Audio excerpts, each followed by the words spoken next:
600 years, our ninja have brought peace to the world. But things have changed. I need warriors like you to become the future of the clan. It's yours, if you want it. Let's go. So excited to see this film when I get to see it. As a part of your career to date, you've had this wide range of roles in different genres, and this is your first proper all-out action movie. Was that part of the appeal in taking it on? 100%, absolutely. I think, especially in this sort of fledgling part of my career, I really wanted to kind of push my boundaries in terms of the different genres, the different scripts, the different sort of directors I get to work with. And Snake Eyes was definitely up there in terms of hitting that action kind of spot in which I was like looking for the sort of the right story, the right role, the right characters. So when they approached me about it, it was also sort of Robert Schwenke's idea of how he wanted to put the story across, which was really important for me because I didn't want it to be just a generic, action film that we've seen 100 times before. There needed to be heart. There needed to be a real sense of story. And especially if you're going to concentrate on one particular character, we need to know him truly and what his motivations are. So it was too appealing for to let go. And growing up, were you a fan of the G.I. Joe series? Did you know much about it before this kind of role came along? Very limited, to be honest, because much like yourself, I grew up in the UK. I spent a lot of time in Asia and Malaysia and stuff, so it didn't travel. I didn't really sort of get hold of any of the material until I was a lot later on when some of the comics started sort of being sort of passed around. So for me, it was great to sit down with Larry Hama and kind of pick his brain as to why he created these particular characters, why Storm Shadow and Snake have such this almost toxic yet brotherly sort of relationship.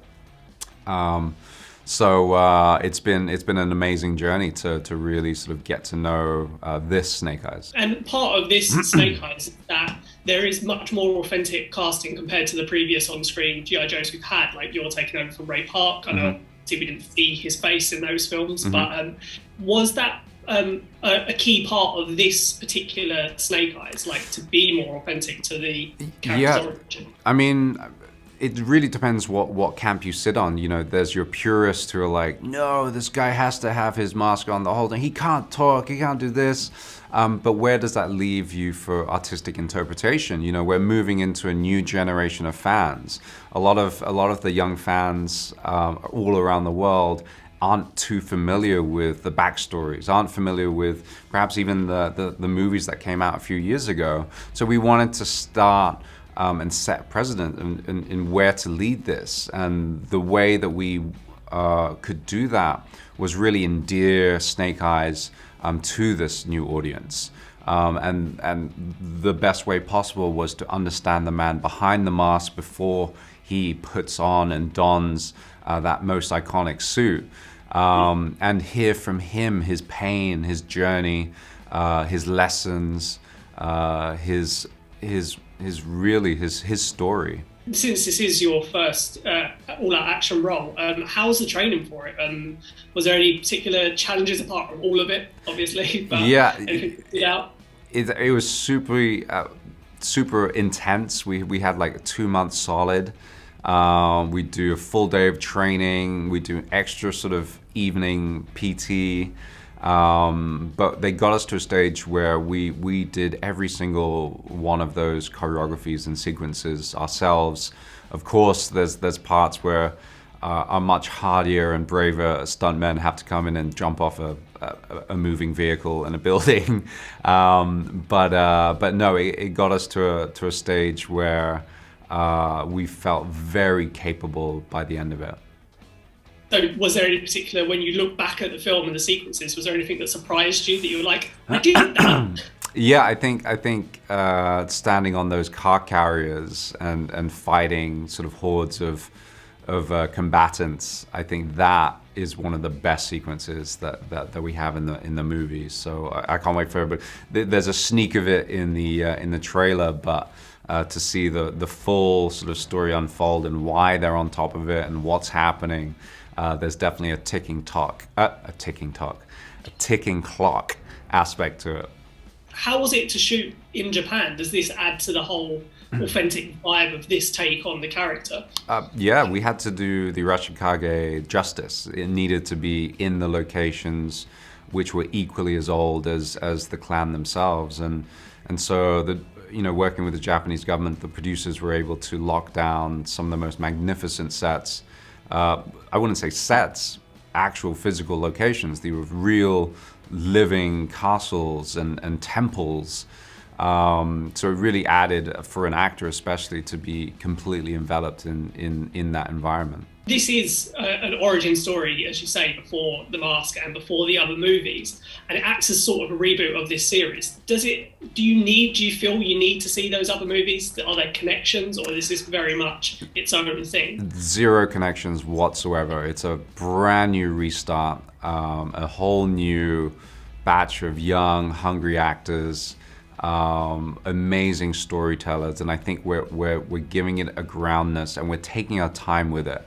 That's why they wanted to really sort of zoom in on a macro and particular characters to tell the first story, to launch the brand new universe. So you could absolutely see, because obviously this is, again, there's a team and there's other G.I. Joe characters there. Yeah. Obviously far too early right now, but you could see where you could carry this on. I know it was reported last year that a potential sequel was in development already. 100%.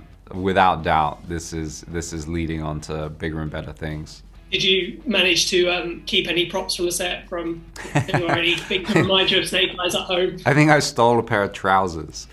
I've got some great ninja trousers at home. But apart from that, they were there's obviously we have Morning Light, which is the most iconic sword. But I think that still belongs to Snake.